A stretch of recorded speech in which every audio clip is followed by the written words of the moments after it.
Government की कोई policy ऐसी ना हो जिसमें किसी का कोई नुकसान हो। निगेटिव सोच के साथ गवर्नमेंट काम ना करे, पॉजिटिव सोच के साथ काम करे। देश की आज़ादी के इतने साल बाद भी अगर लोग लंबे समय से बुनियादी सुविधाओं से वंचित हैं तो इसके लिए सरकारें जिम्मेदार हैं। अब वो बुनियादी सुविधाओं पर बात भी होगी और नए अवसर कैसे तैयार हों। देश का नौजवान सड़कों पर है, बेरोजगार है, देश का किसान परेशान है, न्यूनतम मजदूरी नहीं मिल रही है और ना ही रोजगार है लोगों पे। लोग सुबह उठ के जाते हैं बिकने के लिए, लेकिन कोई खरीदने वाला नहीं होता, क्योंकि देश में 80 करोड़ से ज़्यादा लोग ऐसे हैं जो हैंड टू माउथ है। अभी सबके लिए काम करना है। महिला सशक्त हों और सुरक्षित हों। दिल्ली में भी महिलाएं सुरक्षित नहीं है। उन महिलाओं को फील कराना है कि वो भी इस देश में बराबर की इज्जत के साथ जिए।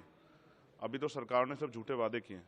सरकार ने जो वादे किए उनको पूरा कराने के लिए सरकार से सवाल करेंगे। आपको लगता है कि कई जगह नाम बदले जाने की एक राजनीति होती है कि इसका नाम रख दो, उसका नाम रख दो, अम्बेडकर की मूर्तियां तोड़ दो, और एक दबाव की एक सोसाइटी है जो कि दबाव के अंदर काम करती है, उसको कैसे ये तोड़ेगा? निगेटिव थॉट है और ये इस निगेटिव थॉट को कब तक देश सींचता रहेगा, ये सवाल है। देश आज़ाद हो गया, अब भी अगर जाति के आधार पे या धर्म के आधार पर उत्पीड़न होता है तो देश को सोचना चाहिए।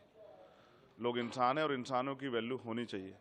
अगर कोई जाति धर्म के नाम पे किसी का के साथ शोषण करेगा तो ये एक्सेप्ट नहीं किया जाएगा। और लोग मरने के लिए पैदा नहीं हुए, चाहे वो माँ सोने की चम्मच से दूध पिलाने वाली माँ हो या चाहे वो टूटी चम्मच से, हर माँ को अपने बेटे से प्यार है। सबकी जीवन सुरक्षित होना चाहिए। एक आखिरी सवाल है आपसे। मेरे जैसे बहुत सारे लोगों की जरूरत है और मैं प्रयास करूंगा आजाद समाज पार्टी के जरिए वो पार्लियामेंट में आए। एक आखिरी सवाल है। प्रधानमंत्री मोदी कहते हैं कि ईवीएम में किसी ने दोष नहीं दिया इस बार के रिजल्ट में। आपको लगता है कि ईवीएम में कुछ गड़बड़ी है या फिर ऑपोजिशन का एक बहुत बड़ा जिन है ईवीएम? देखिए, जिन चीज़ों पे संदेह होता है उन पर चर्चा होती है। पिछली बार भी बहुत सारी चर्चा हुई थी और चर्चा होनी इसलिए भी जरूरी है क्योंकि ये लोकतंत्र ही हमारी सबसे बड़ी पूंजी है। हमने यही कमाया। इसमें रानी का बेटा राजा नहीं बनता है, राजा वो बनता है जिसको जनता मत देती है। तो अगर कहीं भी संदेह होता है तो उस पर सवाल खड़े होने चाहिए और उसका जवाब उसको इलेक्शन कमीशन को भी और सरकार को देना चाहिए। एक्सपेंशन कैसे करेंगे यूपी में आप? बहुत मेहनत करेंगे, गांव-गांव जाएंगे, लोगों को जोड़ेंगे, पूरे देश में करेंगे। बहुत बड़ी जिम्मेदारी है और वो एक बहुत बड़ा समाज जो उम्मीद लगाए बैठा है कि चंद्रशेखर आज़ाद के जरिए बाबा साहब अम्बेडकर और माननीय काशीराम साहब का अधूरा सपना पूरा होगा।